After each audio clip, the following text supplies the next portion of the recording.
পঞ্চম সপ্তাহে গড়িয়েছে Iran, Israel ও যুক্তরাষ্ট্রের মধ্যকার যুদ্ধ। চলছে পাল্টাপাল্টি হামলা। মার্কিন পররাষ্ট্রমন্ত্রী মার্কো রুবিও বলেছেন, প্রেসিডেন্ট ডোনাল্ড ট্রাম্প কূটনীতিতে আগ্রহী। অন্যদিকে তেহরানের দাবি, অনুরোধ পেলেও যুক্তরাষ্ট্রের সঙ্গে কোনো আলোচনায় বসেনি ইরান। এদিকে যুদ্ধের প্রভাবে বিশ্ববাজারে তেলের দাম হু হু করে বাড়ছে, যা নতুন সংকটের আভাস দিচ্ছে। ইমতিয়াজ আহমেদের রিপোর্ট।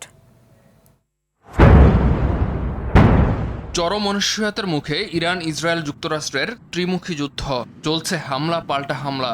গালফ অঞ্চলে অব্যাহত রয়েছে ইরানের হামলা। এদিন দুবাই বন্দরে ইরানের হামলায় ক্ষতিগ্রস্ত হয় কুয়েতের আল সালামি তেল ট্যাঙ্কার। রিয়াদে 8টি ব্যালিস্টিক ক্ষেপণাস্ত্র ছোড়ে ইরান, যদিও তা প্রতিহতের দাবি করে সৌদি আরব। এদিকে নিজেদের আকাশ সীমায় দুটি MQ-9 রিপার ড্রোন ভূপাতিত করার দাবি করে IRGC।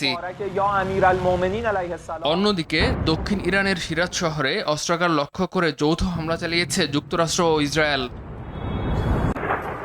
আল জাজিরাকে দেয়া বিশেষ সাক্ষাৎকারে মার্কিন পররাষ্ট্রমন্ত্রী মার্কো রুবিও জানিয়েছেন, প্রেসিডেন্ট ডোনাল্ড ট্রাম্প বরাবরই কূটনীতি পছন্দ করেন, তবে তেহরানের বিরুদ্ধে সম্পদ অপচয় করে আঞ্চলিক মিলিশিয়াদের উস্কানি দেওয়ার অভিযোগও করেন তিনি। প্রেসিডেন্ট ট্রাম্প সবসময় একটি ফলাফল বা চুক্তিতে পৌঁছানোর জন্য কূটনীতিকে অগ্রাধিকার দেন। ইরান যদি ভিন্ন কোনো নেতৃত্বের অধীনে ভবিষ্যতের স্বপ্ন দেখে, তবে আমরা সে সুযোগ লুফে নেব। যুদ্ধের মাঠে ও কূটনীতিতে এখনো অনড় অবস্থায় তেহরান। ইরানের সংসদ স্পিকার মোহাম্মদ বাগের গালিবাফ হুঁশিয়ারি দিয়ে বলেন, শত্রুরা যেন ইরানকে দুর্বল না ভাবে। সতর্ক করে তিনি বলেন, আঘাতের পাল্টা আঘাত হবে কয়েক গুণ বেশি।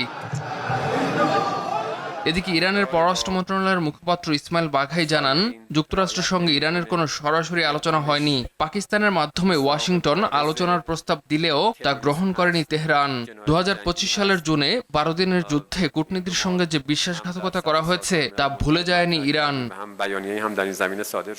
যুদ্ধের আঁচ লেগেছে বিশ্ববাজারে। 2022 সালের পর এই প্রথম মার্কিন তেলের দাম $100 ছাড়িয়ে $102 পৌঁছেছে। ব্রেন্ট ক্রুড অয়েলের দাম ঠেকেছে $112। হরমুজ প্রণালী দিয়ে তেল সরবরাহ ব্যাহত হওয়ায় এবং প্রেসিডেন্ট ট্রাম্পের ইরানের জ্বালানি স্থাপনায় হামলার হুমকির পর ধস নেমেছে শেয়ার বাজারেও।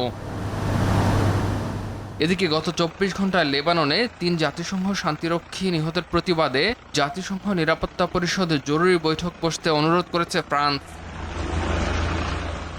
ইমতিয়াজ আহমেদ, RTV।